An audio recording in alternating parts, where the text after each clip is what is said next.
And I will tell you, if there is one piece of a strategy that gets missed 90% of the time, it is that. Yeah. How am I developing my team so that they are growing with the organization? How am I deploying my team into spaces to allow them to gather information and bring it back to the table so we can use it to make decisions, so we can use it to grow this organization? And a lot of times we don't think about staff development that way. Welcome to the NonProfit Nook, the podcast for nonprofit leaders, board members, and community changemakers who want to build stronger, smarter organizations. I'm your host, Wendy Kidd, a longtime business owner and nonprofit leader, and I'm here to bring you real talk, real tools, and real stories to help you thrive in the nonprofit world. I'll be talking with local nonprofit leaders, community changemakers, and experts in everything from board development to fundraising and digital tools, sharing real stories and simple strategies you can actually use. Because running a nonprofit is hard, but you don't have to do it alone. Let's get started.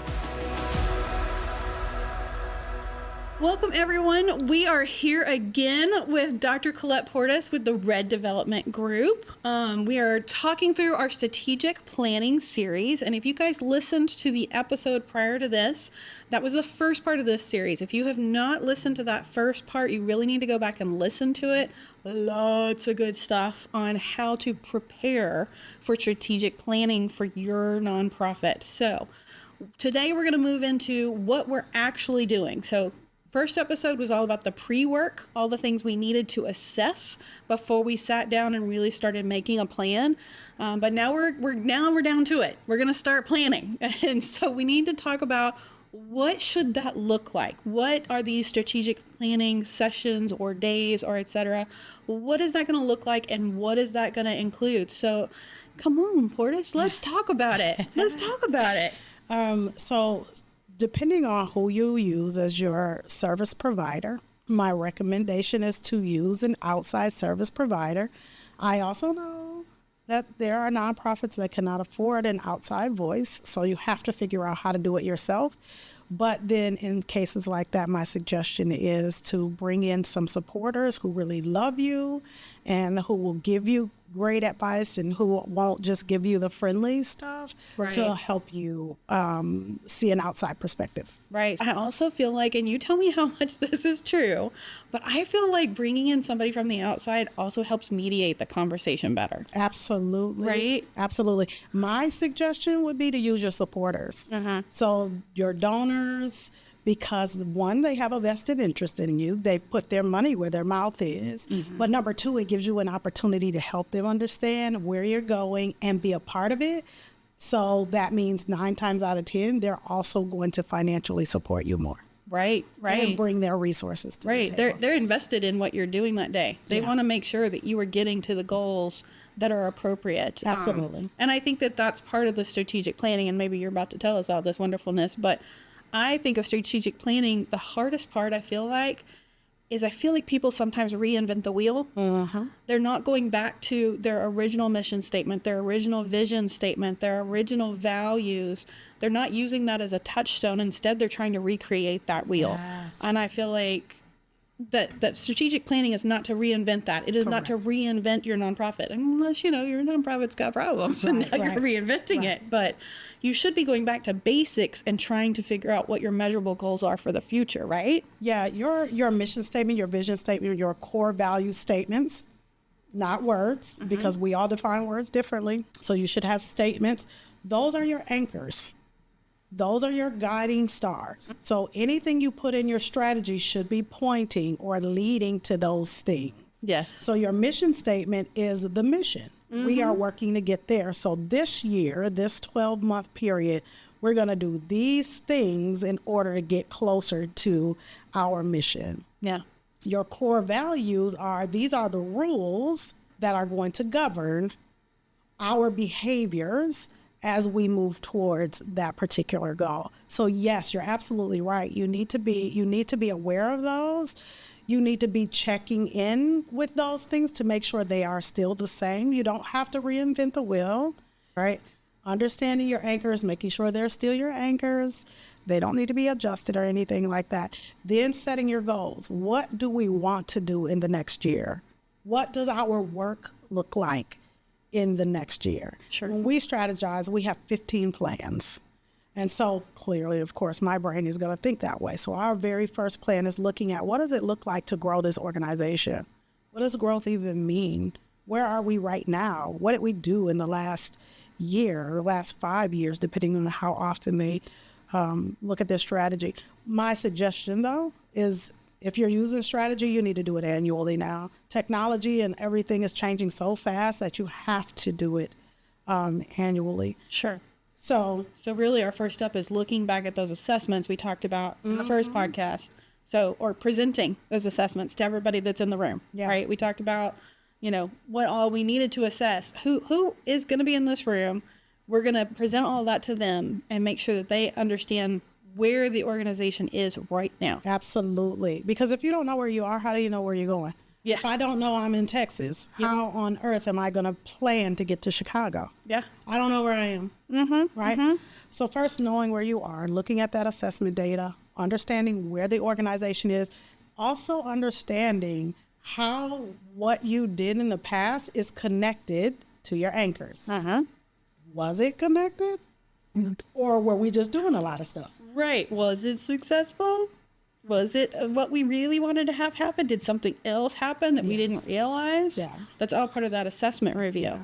And what's important about that assessment piece connected to the anchors, nonprofits work from their heart. It is always heart work. And so when their heart feels like doing some work, it will move towards that path. The question always remains, is that particular heart work connected to the mission? Right. Because sometimes it's not. Right. For the sake of an example, I have a nonprofit that we mentor, and they're focused on reducing gun violence. But they were spending a lot of time doing Thanksgiving baskets and school drives. So they were spending a significant amount of time hosting these big events every year, which impacted how they were able to move towards the goal of reducing gun violence. It took their time. Yeah. And so while that was good stuff to do and those families needed those things, that was not driving them towards their mission. Right, right. So making sure that whatever you're doing is driving you closer to the mission. So assessment, looking at your anchors, and then once you've looked at your anchors, now let's set some goals. What is it that we need to do first, very first? Sure. What is it that we need to do in the next year to help drive us closer to that mission? That's number one. What is it that we want to do to help drive us to that mission? That need to do piece is going to come from your assessments as well. Your assessments should be informing you about what you can do better, but more importantly, what are your blind spots? Blind spots are the number one needs. That's where we've got to start. Then secondarily, those things we can improve, because you're already doing some of that. Your blind spots you're not touching at all. Yeah. So you've got to start working. Can you give an example of what one of those blind spots looks like? Because I guarantee there's got to be a common theme. Absolutely. We have another nonprofit that we're working with, and literally before I came here, this is how the phone call went. What is your budget? Where are your financial statements? And I'm naming your cash flow statement, your balance sheet, your common size statement, and eyes are glossed. Yeah. And then they pull up the budget, and I'm like, this isn't correct. It's like, this is almost like you scratched down, some numbers at the kitchen table on the back of a napkin. It's not informing or telling a story. They don't know. Like, I didn't know it needed to tell a story. I just knew that the law requires that I track the numbers. Right. It's like, no, the numbers are important. They tell you a story, and they inform you about what you can and you cannot do. Yes. What's possible and what's not possible. If you don't know that, you really are driving blind, which is what a lot of the struggle is when it comes to nonprofits. The other piece of that is a lot of times they go get support. They've got a CPA, an accountant, a back office or whatever, but they don't know enough to give them the information they need in order to be informed and make informed decisions. Yeah. So when you just don't know, you just don't know. Yeah, Right. absolutely. So it sounds like an assessment a lot of times that we're finding as a blind spot is simply you don't understand your own financials. You don't, yeah, most of the time. Right. And that's been in small nonprofits and larger ones. Yes. To the point where we've worked with larger nonprofits that had to actually get rid of their CFO because we have no idea what any of these numbers mean. They're just numbers, and we're getting our paycheck. Not that we don't care. We do. We just think that they're doing what they're supposed to do. But then when someone has to explain and they get to question 3 and they go, because they don't know, Yep. that's a big problem. Yep. Yeah. It takes money to create impact. Like I'm a Christian woman. The word says that money answereth all things. Well, you got to figure out how to get the answer and then manage it. Absolutely. You can't just do, but that's what happens because we're working from the heart. Absolutely. So assessment to inform you where you are, your anchors, mission, vision, core value statements, setting your goals. First, what do we have to do? What do we need to do? What do we want to do? Have to do blind spots, need to do improvements, want to do all those big, exciting goals. We want to grow this and we want to do that and all of that. Once you figure that out, then you got to figure out what is it going to cost me in time, in talent, in money. What is it going to cost me to do that? I was sitting with another client and we were working on their strategic plan. And this client from her heart goes, I want to give my people a 10% commission. I was like, great, that sounds good. Let's do it. And then I want to, at the end of the year, give them a bonus. Awesome. Let's do it. Then I said, okay, well, here's the numbers. And she goes, oh my God, no, we're going to have to go to 1%. Because now I'm making an informed decision based on my numbers as opposed to a heart decision because her heart would have let her do 10%. And that would have closed her company. Yep. But she didn't know that because she just didn't know that. She just didn't know the numbers. She just didn't know that. Well, and I think that that's honestly something that I see a lot of people that don't know how to do strategic planning. That's what I see them doing is they kind of treat strategic planning as a brainstorming session of, hey, what are all the things that we want to do, right? And they talk about all the things that they want to do, but there's no real math done. There's no real, setting SMART goals. Yes. I've heard the SMART goals. Yes. There's no real setting of SMART goals. There's very just, oh my gosh, we have so many ideas. But that's not what all we're doing in the session. There's more to the session than just brainstorming. So it sounds like brainstorming is, yes, that's one of the first things we're doing. But then we're doing math. Yeah. Then we're doing actual evaluation of these goals of what's it going to take to get there. Absolutely. Brainstorming is, the truth of the matter is, coming out of your year before and your assessments, it should be informing you about what you're doing the next year. Yeah. Your goal setting shouldn't just be, all these wild ideas that we have. It shouldn't be that. Your data should be informing you that this is the next step that we need to take in order to get closer. Right. And that evaluation also means, what are we not doing anymore? Yeah. What are we going to continue to do? What is it that we haven't done that we need to start doing? Those are important questions that need to be asked and need to be answered. If you don't answer those questions, then when you get to the rest of the plan, then you're all over the place. You also have to know, who am I talking to? Because again, as nonprofits, we're heart people.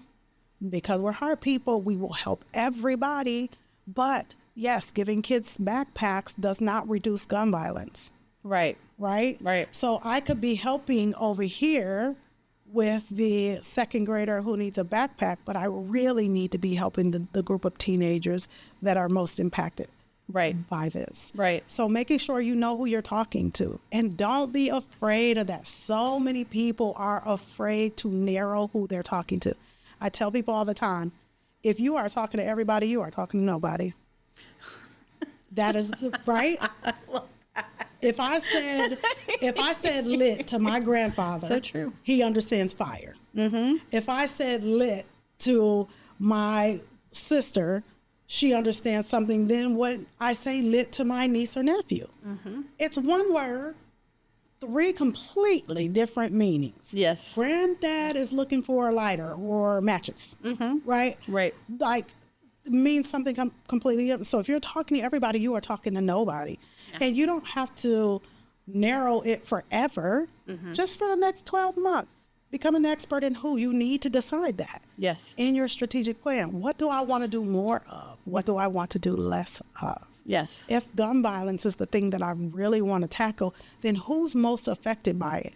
Who's the one that's committing it? What's happening in their lives that's causing it? What's happening in their lives after it happens? Become an expert in that and build your plan around that. Absolutely. How do we solve for these things? Gun violence is the symptom. It is not the problem. But if we spend 12 months understanding it, then we know what the problem is and we can solve for that. Go back to that piece of assessing, and you should be looking at, if you have programming and things like that, you should have surveys that's happening after every single time you have a program, and you should be looking at that data, because that data is informing you of how you need to move forward. If you're not using that data, you're not looking at that data, then to your point, you are going to start creating solutions for problems for people who don't have these problems. Right. These aren't the problem. The problem is gun violence. That's the result of the real problem. How do we figure that out? And that takes multiple voices. So there's some stuff that has to happen, in that assessment piece prior to going into planning. You've got to be informed when you go into that, and informed by data, not what we think is happening. You also need to have surveyed your team. Yes. Yes. Because your front-facing people, they know what all the problems are. Absolutely. The people at the top oftentimes think, or they've overheard, but they don't really know completely what the problem is in a lot of cases. So you need to be looking at your team, understanding how is the policy that you created stopping them from doing their work or slowing them down. All of that kind of stuff goes into a strategy. Absolutely. Because once you've built that strategy, then you've got to start to build the system that supports the strategy. Now, I know we're not talking about that today, but that is the next step after you've built your strategy. So you've got your assessments, you've got your anchors, you've got your goals. Now that I have these things, now it's time to work on all of the relationships and the system that needs to support it. So the very first thing is, who are we and what are we doing? And then it's like, okay, well then what resources, people, time, dollars, things like that do we have that can support us in being more of who we say we are? Yeah, that's part of your assessment is who are your people and what are their skills? Absolutely. What strengths do you have on your team? What weaknesses do you have on your team because you're missing those people that you need to help with those types of things? And who needs to detach from the team? Yes. In order for the team to move forward. Yeah. Is the whole team working with all cylinders? Absolutely. Or do we have some kinks? Do we have a cancer on the team? Right? Is there somebody holding us back? And being okay with letting them go. Yeah. That's fine. Free them to the wild yonder and let them find something that makes them really happy. And because it's our heart work. We go, oh my God, but they're family. Oh my God, but really we don't realize sometimes that we're holding them back. So now you're in this place where you've got to figure out all your resources. So there should be a plan specifically around technology. How is technology supporting you in doing what you're doing? Oh, now you're speaking my language. Right? I'm a lover of systems and technology. Absolutely. How are your community partners supporting you and what you're doing? How are you educating your staff, developing your staff, and so that they can show up for you in the best possible way? And I will tell you, if there is one piece of a strategy that gets missed 90% of the time, it is that. Yeah. How am I developing my team so that they are growing with the organization? How am I deploying my team into spaces to allow them to gather information and bring it back to the table so we can use it to make decisions, so we can use it to grow this organization? And a lot of times we don't think about staff development that way. I have a consultant who is on my team, And he called me a couple of days ago and he's like, you need to do this MBA. I'm like, listen, sister got 8 degrees. She's not doing one more degree. I don't need it. I said, but you want to know what the amazing thing is that you have the information. I don't have to have it too, because all I need to have is a relationship with the one who has it, and they have to be willing to share it. Absolutely. And so it is clear that you are willing to share your information. And so we're fine. We're good. So anytime we're at the table and we need to have this conversation, we know who needs to be at the table. And that goes back to what you were talking about, like the SWOT analysis and things like that, and evaluating your team. Yes. Because your team is, they're getting degrees and they're learning new skills, and when's the last time you found out what the extracurricular activities are that your team is doing that could potentially support your organization? Yeah. I'm planning on doing an entire series on working and developing your team as a nonprofit, because I feel like nonprofits come at this so backwards sometimes. They think about what they can afford versus what they need. Yeah. And it really should be the other way around. Figure out what you need, figure out who you need, and then find the money for that. Absolutely. Because that's what's more important for you to be able to serve people the way you want to serve them. You know, pulling from the bottom of the barrel talent-wise just means that your services are bottom of the barrel talent-wise. Absolutely. And pulling from the bottom of the barrel is not necessarily a bad thing. That means you're bringing, but you also have to realize anytime you bring someone into your organization, you are bringing them with both their good habits and their bad habits. Yes. Your job is to help increase the number of good habits that they have. So if your organization has nothing in a bucket to develop your people, you are setting yourself up for failure. Yes. AI is a perfect example of that. If you are not willing to develop your people, you will be left behind. I own a design firm, and one of the things that we do is we design obituaries for, the deceased. And we do a digital one, and then there's also one that they can print, and then we also do this thing where they can scan a QR code so that the people can access the digital one. Well, we had to do one a couple of weeks ago, and this family was completely adamant about printed obituaries. So we said, okay, here's the cost through our vendor, who we get a corporate discount with. It's going to cost you like $500 to get you a, and they were like, what? 500? I'm like, yes. And finally they got to a place where they decided we're not even going to print them. And it went over so well that they were like, we're never going to print them again. Why would we ever do that? And then you've got this thing that lasts forever.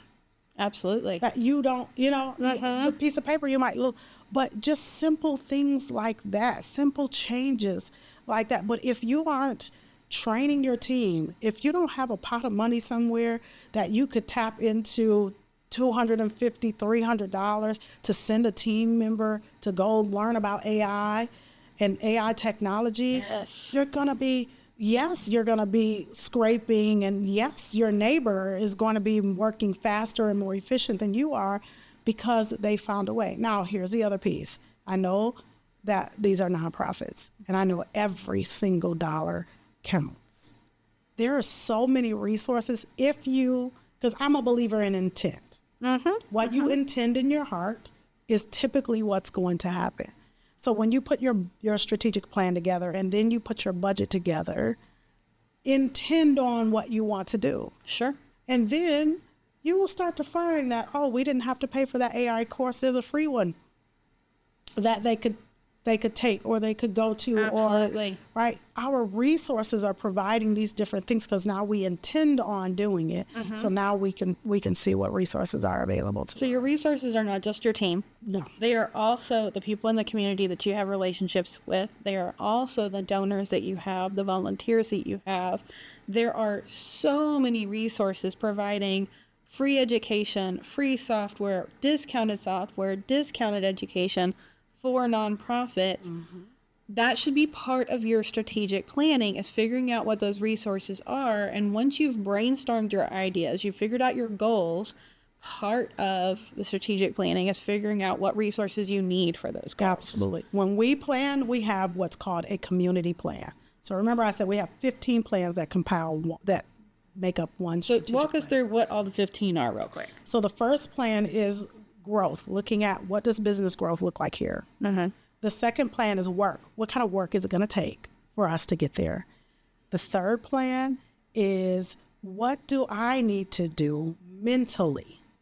Where does my team's mindset need to be? I love that. Because that is the major barrier. If you see someone struggling with something 9 times out of 10, it's a mindset issue as opposed to a resource issue, a people issue, right? So first off, are we mentally prepared and ready to do what we say we're going to do? And if the answer is no, then let's plan around it so that we can be. Right. Okay. Right. Then the next thing is what does my family structure look like? Because here's the thing.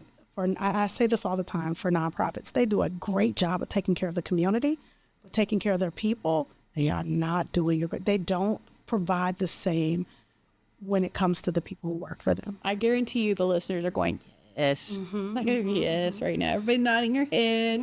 Yeah. No. And so if you're an executive director of a smaller nonprofit, it's going to take a lot of your time. Yes. So how about planning for when I'm going to be connected to my family? What does that look like? And then having a conversation with your family to say, this year we're going to be doing some amazing things at work. And it's going to take this much time for me. But what I promise is to send a text message every day that says, I love you. Right. Right. Or just the little things. The little things. Every night at dinner, I'm going to ask you, what was your pow, what was your wow, and what was your amazing thing that happened today? What are you grateful for? Every day. Like, it doesn't have to be big. It doesn't have to be huge. Just something to show that you're invested in that relationship too, not just work. Be intentional about it. The plan after that is then now, how am I developing me personally? What am I going to feed myself? What podcasts, what books, what courses, what am I going to do to make sure that this person, and the members of my team, because each member of your leadership team at minimum should have their own personal plan, their own family plan. What am I going to do in these areas as it pertains to my person and as it pertains to my family? What am I going to do? And then there's a self-care plan, because we do not work with companies who don't practice self-care, because we're working with C-suite. And so if you aren't practicing good self-care, whatever you bring with you is what you will pour into your people. Sure. And a lot of times the number one thing that breaks an organization or a company is its leader. Absolutely. Right? Absolutely. It's not the people 100%. who are front facing. It's the leader, and it bleeds down into the organization, and it is steep and it is deep, and it takes a long time to overcome it. So we need to care for ourselves. So does that mean you're just going to take a bath every Sunday night and read a book? Is that what that means? What is that? Does that mean what does that mean? Does that mean you're going to go on vacation once a quarter? People, please go on vacation, even if it's a staycation. Oh my God. I seriously, take time off. You will do so much better at work. If that's the only thing that convinces you, you will do so much better at work if you take a vacation. When we start to talk about systems, remind me to talk about my vacation process. Oh, I can't wait. Yes. I'm all about that. Yes. And I'll tell you what the results have been as well. Okay. So the next is what am I doing to care for this body that I have to carry every day? Because what people don't realize is one of the greatest, the largest, one of the areas that impact revenue and results is sick people. Yes. Mentally, spiritually, physically, emotionally sick people is hurting your organization, and it comes down to real dollars. Yeah. And we oftentimes don't understand that. So when we're building our strategy, we need to know that. Yes. We need to make sure, because when I'm sitting across from you and I'm doing your 90-day review, guess what I'm asking you about? What's your personal development look like? Have you been committed to your personal self-care plan? What have you been doing with your family, and what's the results? We have a client who, in her family plan, she every month committed to hosting family dinners, and it has been amazing. They love it. They are like, we are never going to stop. And her family looks different. It's not just blood family. Right? She lives in a new town where she doesn't have a lot of her blood family, but she's got friends that have become family. And it's this amazing opportunity for them to sit around and learn about what she's doing. And they ask questions and all, because they see she's doing this now, which has led it to her other friends hosting family dinners for her family. That's amazing.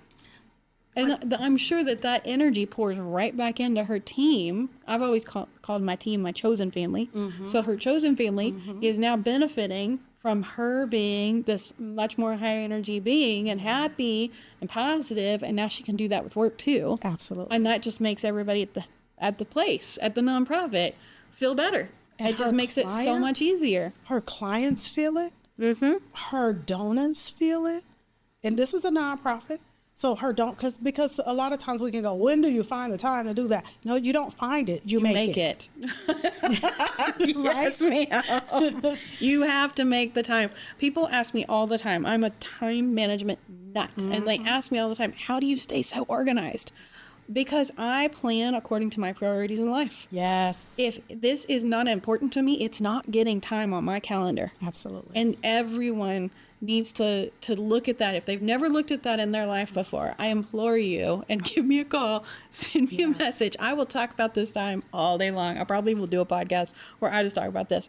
But please, please, please look at your own values. Yes. And then look at your own calendar. If those don't mesh up, you're doing it wrong. Yeah. And I am happy to walk you through how to do it right. And in your life, it's the same. Like, I'm talking strategy for a nonprofit, for a business, for an organization, but it's the same in life. Uh-huh. What are my anchors? Yes. What do I care about? Yes. What do I want? Which is why we start with family and personal. What do I want for the thing that is most connected to me, that is going to impact me more than anything else on this planet? Yes. I have to start there. Uh-huh. And then if we can figure that out, then we can prioritize time based on what's getting us closer. Absolutely. To that. Absolutely. So, okay, sorry. Yes, we've got growth, we've got work, we've got mindset, we've got personal development, we've got family, we've got self-care, and now you notice all this work is on you.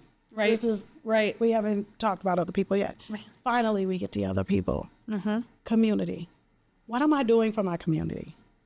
What do I want to be doing for my community? Mm-hmm. And what I find is the issue is not doing something for your community.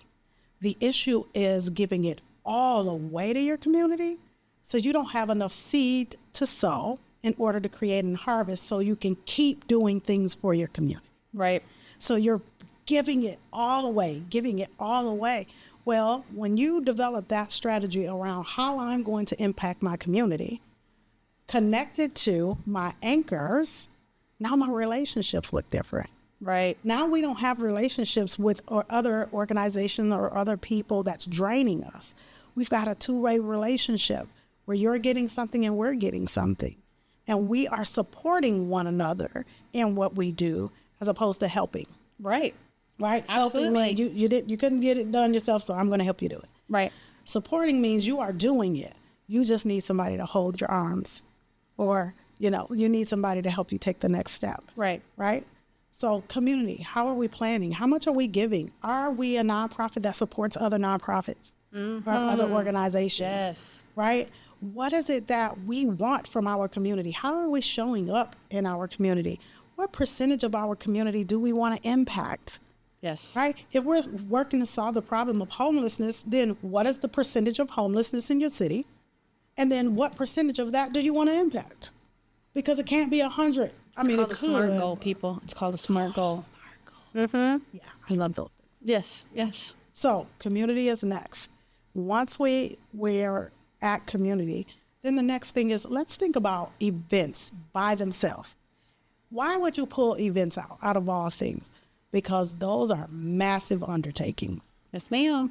Everything else is just kind of day to day. You get to an event, it is a massive undertaking, and it takes weeks and months and so much of your resources that you have to be intentional about it. Yes. Because that thing could break you. How many nonprofits have planned fundraisers only to make $6? Or nothing. Or went in the hole. or went in the hole. Yes. You had a good time, though. Yeah, you got through a heck of a party. You threw a heck of a party. But you got $6. Exactly. You know? So being intentional about that. What do we want from this thing? Yes. And not just looking at what kind of events do we want to host, but what kind of events do we need to be at? And what have you done in the past that didn't work? Yes. Yes. Again, it's that data. It's Absolutely. that data. It's all data driven. What annual conferences do we need to be at? Yes. What are required events or conferences or learning opportunities that we have to be at? What would we like to be at? If we're looking at our blind spots, what can we connect to that's going to support us with our blind spot, so it's no longer a blind spot? Being intentional about how you are connecting, networking. Oh my God. Oh, yes. Yeah. I need to do I'm going to do a whole podcast on marketing too, because people don't realize what rooms they need to be in. Exactly. And number one, they end up in the wrong room. Mm-hmm. They're spending time on something that doesn't matter. Mm-hmm. Or they're going into that room completely unprepared. Absolutely. There's no plan involved with going to that room. And it certainly isn't tied to any particular marketing strategy, which as a nonprofit, you need a marketing strategy. I'm just going to say it right now because most of them don't have one. Absolutely. Absolutely. You're 100% correct. So yes, you know what? Why am I here? Right. Should be the question that you're asking. And what do I intend to do while I'm here? And what do I intend to get out of this room? Yes. Right? Everything. If you all don't remember anything else that I say, I want you to remember that every talent you have, every hour or minute of time that you have is a seed. What are you doing with it? Yeah. Are you just giving them away? Or are you actually planting them in a place that's going to reap a harvest for you so that you can continue to feed other people and yourself? Yes. Because it's not okay just to feed other people, because eventually you'll starve and then there's nobody to feed the people. Well, and I'm going to go back to the old metaphor analogy that we all rely on. The airplane pilot always tells you to put your own mask on first. Absolutely. And then help the person next to you. Yeah. Because if you pass out while trying to help them put their mask on, then Not going to get anywhere. Yeah. Or we're done. We're screwed. Yeah. So come on. So we're going to look at events and things like that. And then the next 3 things we're going to look at is a plan specifically around social media. Yes. Here's one. The bane of everyone's existence. Yes. No, there's 2 things I say all the time that people use every day and they really don't know how to use it, is money and social media. Oh, that is a good one. Yes. Right? Everybody does it. I would agree with that. Nobody really knows how to do it. Right? Yes. So what is your strategy? Yes. What do you want people to know you're an expert in? What do you do here? Right? Oftentimes people go, we're about to have an event. We're going to do some social media and people are going to show up. Well, that's not really a sales tool, but we think it, and then our hearts are broken when 20 people show up to this 250 people event. And by the way, nonprofits, sales is not a 4-letter word. It is not. It's not. It's actually a good word. It's a good word. It's a good word. It's a good word. So, social media. The next thing is branding. Why? Why would social media come after branding? Because do you look like who you say you are? Yes. Right? I mean, are you really? Do you really? You know, you need to look like who you say you are. And there's so many ways. And I know a lot of times nonprofits don't have budgets to be able to do that. But there are colleges and universities. There are students who, our marketing person is a college student who came to us and said, I need to get some experience in marketing. I said, great, take it over. There are some amazing marketing people who are happy to help you. Barter is a real thing, by the way. Barter is a real thing. But also look for people who can be on your board or your volunteers who have these skills. Yes. Going back to that people's assessment. Yes, absolutely. We'll talk about board development in a bit. So now you've got your branding plan. You know what messaging you want to push out. You know who you're talking to, because remember we did that a while ago. Yep. So now you know who you're talking to and you know what message you want to relay to them. Now that's done. Now let's talk marketing, Because people think branding and marketing are the same thing. They are not. No. They are not the same thing. Nope. Branding is what you push out because you want people to know this about you. Marketing is what you give so that you can get people to come in. Yes. They're two different things. What's my marketing strategy? It can't be social media. You see, I took the plan out. That can't be it. Thank you. Right? Mm-hmm. It can be part of it, but it can't be the whole of it. Yes. Right? So what is my marketing strategy? What am I planning to do? Do you know that there are community calendars on almost every news station that allows nonprofits to add their events to these community calendars that get announced on the news across the country?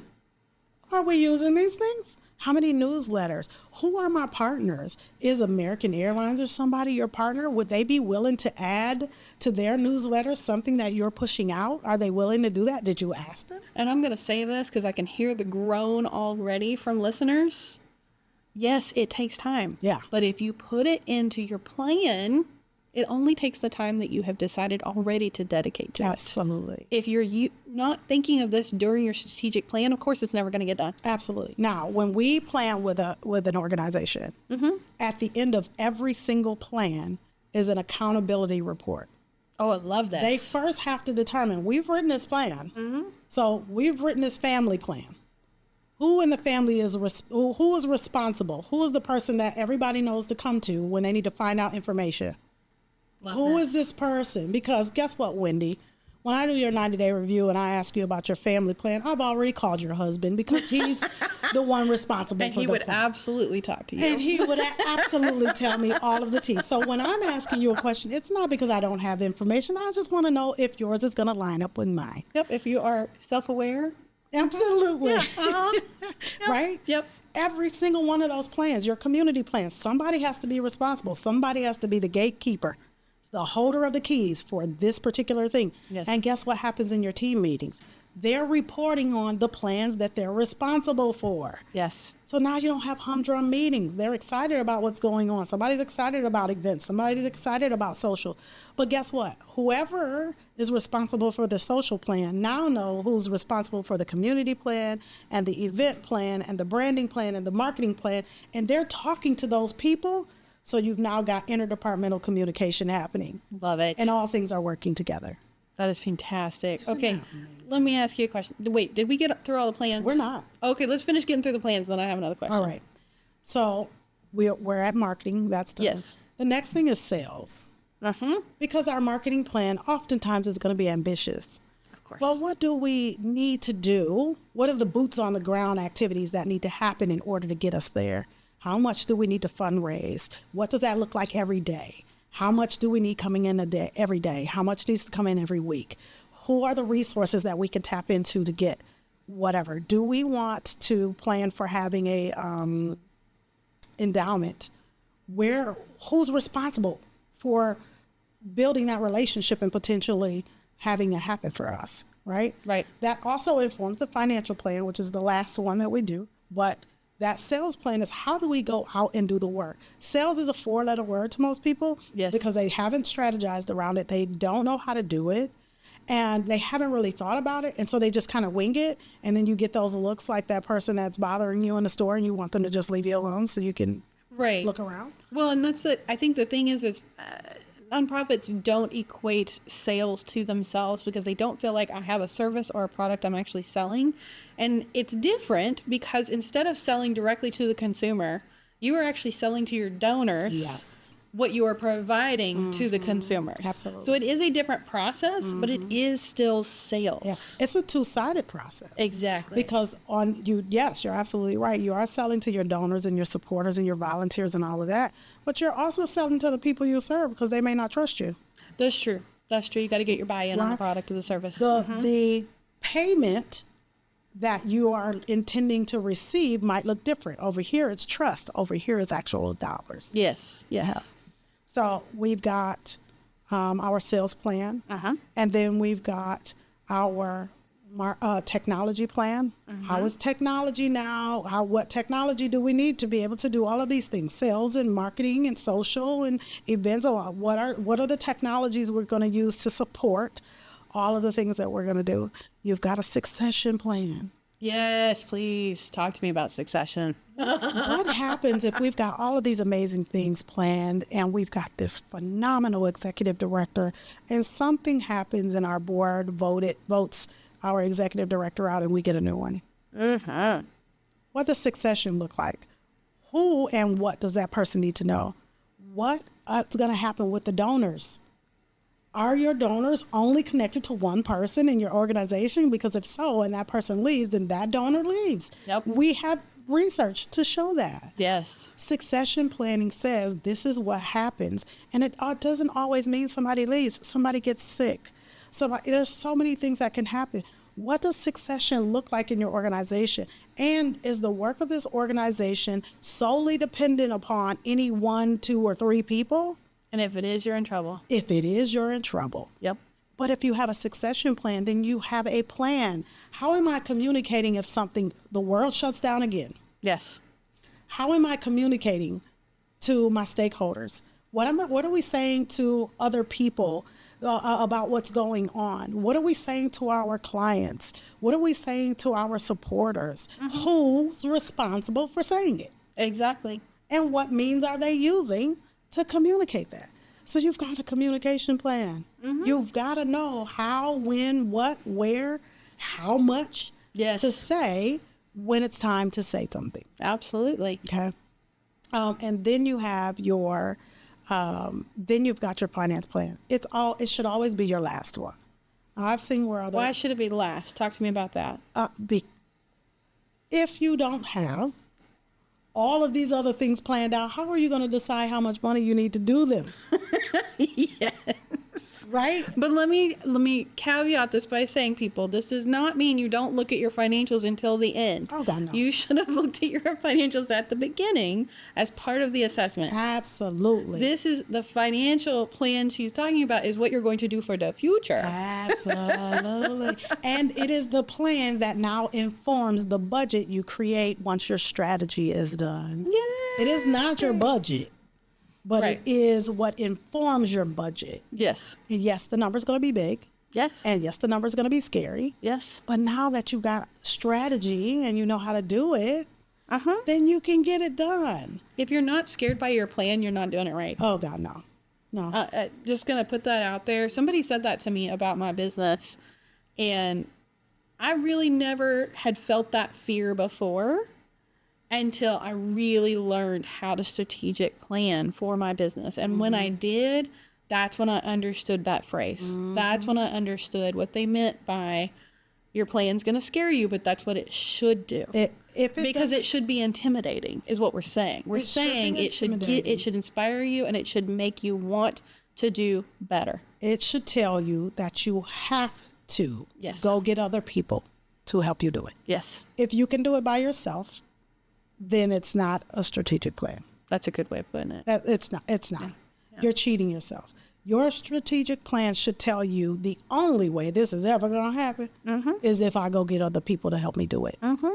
And then you can look around at your other relationships and things like that. And along the way in those plans, we're asking the question, what relationships do you have that can support you? Not just your inner team, right? But your outer team. Yes, your resources are not just your internal team. Absolutely.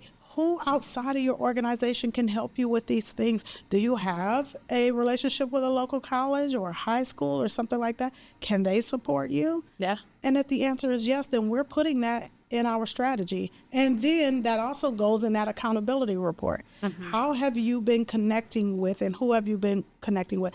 Those accountability reports at the end also say what other plans are the plan that you're responsible for. What other plans are connected to it in order to allow you to do your best work? Yes. So now you've got this interdepartmental communication happening and this interdependency. That should not codependency, interdependency. Yes. That you should have in your organization so that people walk away under, I know what Wendy's value is to me. So no, me and Wendy are not going to be in a fight for weeks. Right? Yeah. Because I need Wendy to give me information. Right. I know that Wendy is valuable. I know she is amazing when it comes to customer experience. So I'm hosting this event. I have to have Wendy. Yeah. I can't do this by myself. Yes. I need Wendy there. I need whoever is responsible for the community plan so we actually get people to this event. I can't tell you how many times I hear somebody say, well, we don't need somebody because I can make that work.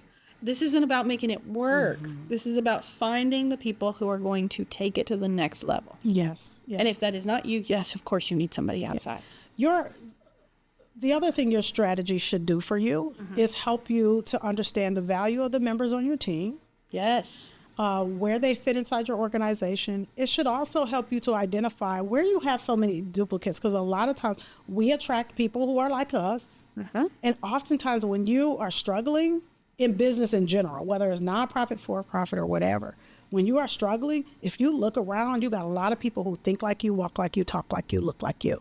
And so everybody's idea is the same idea. You don't have diversity in your ideas and your thoughts. And so there's no innovation happening. Right. Then there's an innovation plan. Yes. How are we taking this thing to the next level? I love that. Right? I love that. My city, so every city does a 10-year plan. A strategy. Every country has a 100-year plan. A strategy. Love it. Right? My city is going through a 10-year plan right now. We're in year 10 of our 10-year plan. So we're going through the planning process right now. Okay. And they did something that was so ingenious, and I love it. I'm actually hosting 139 people tomorrow night to participate. It's bananas. They hired this consulting firm who put together a board game. I know, Wendy. A board game. Don't you love it? Makes your heart palpitate. You know I love board games. I know. I'm all about it. I know. They put together this board game of the city. They have these decks of cards. So anybody in the entire city, men, women, children, I don't care how old they are, if they live, work, or play in this city, can play this game. And at the end, they decide where things should be, and they start to understand how a city works. That's very cool. Isn't that cool? That is so cool. Then what they do is, once you're done and your board is done and you've decided where all of these things should be, you scan it, you upload it. What this consulting firm does now takes all of these digital copies of these boards, lay them on top of each other, and see where all the majorities are, and that informs the new strategy. Okay, that's so cool. Isn't That is so cool. That is so... I cannot get over that.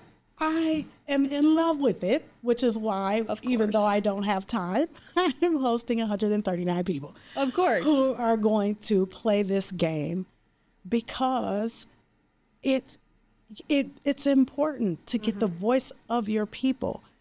Your strategy should be like that. It should not just be the people at the top and then you roll it out. And not if you want good strategy. One of the questions you asked was, how do you make it work? Right? What do you do now? We're going to do that. We're going to do that in a minute. Right? But it's like, you've got to get the voices of the people, because once I have told you what I want and I know you've considered me, I'm bought in. Right. You don't have to come and get me to buy in now. Yeah. I'm already bought in. Yeah. If you ask me my opinion before you even got started, I know that you care. Oh, absolutely. Absolutely. Okay, so Dr. Portis, we have talked so much. So I know we've got more to talk about, but I'm going to put us on pause for a minute, because I'm going to wrap this up for this episode and tell everybody you need to come back for episode 3. Yes. Because you can see we have so much to say on this topic. Yes.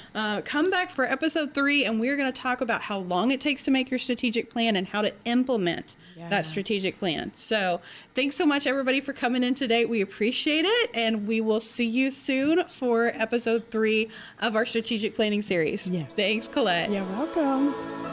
Thanks for listening to the NonProfit Nook. We're building better nonprofits together. If you found today's episode helpful, please subscribe, leave a review, and share it with other nonprofit leaders who need support. Follow the NonProfit Nook on social media and sign up for our email list for extra tips and updates. You can also visit thenonprofitnook.com to see the show notes and leave a comment telling me what topics you want next. Your feedback shapes the show. See you next time.